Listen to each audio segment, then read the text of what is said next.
The Ninth Circuit Court of Appeals is the most liberal circuit in all of America historically. I mean, you could, when they had the oral arguments that were broadcast on live TV, it was very clear that they weren't going to side with Donald Trump from the very moment that phone call started. Most people were not expecting that the Ninth Circuit would be in his favor. The Democrats, in response to people saying it's no different to Barack Obama's ban that he put on, have said at no point was there a ban during Barack Obama's time. There was a backlog as they were checking fingerprints.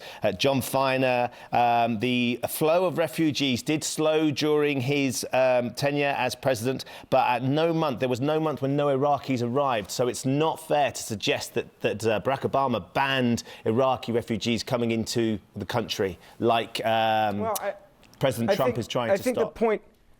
Well, but let's be clear about what the president said then. He said at that point we had a backlog. Now, some of those that had already been processed were allowed to come into the United States of America. There's no doubt about that. But when he said there was a 6-month moratorium, that was so they could actually get things under control and also do background checks in a better way because they were having real problems with those checks. They saw that there was some loopholes in those checks, and otherwise the president then, Obama, would never have mentioned a 6-month pause of those people coming into this country, or you could even say new applicants, new refugees coming into this country. So you look at this 90-day issue here. Yes, it was a little bit more stern by Donald Trump. Absolutely, I agree with that. But if you look at even Assad today, Assad did an interview, and he's not done many of these with U.S.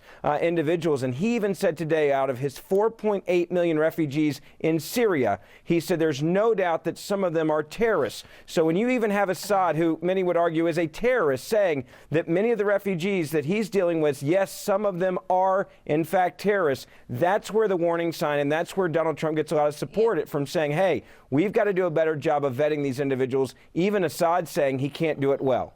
Yeah, although some might argue that Assad would say that about those particular refugees, wouldn't he? Look, is this bigger than even the question that they're rowing about? Is this about Donald Trump saying, I promised I would do this, and I have to be seen to delivering it, even if it means I go into battle with the entire American justice system?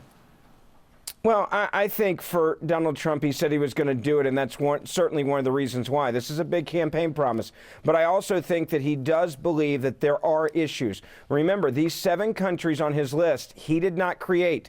This was the same 7 countries that not only did the Obama administration put together, but the Department of Homeland Security with the White House put together. He just adopted a list that was created by President Barack Obama, and Democrats never said that was a bad list. When he made it, they never said that this list was unfair. They never said that this list was somehow a Muslim list. They said this is a list of 7 countries where 6 out of the 7 do not even have a central government that we can background check or verify refugee status to even see if these individuals are actually who they say they are. OK.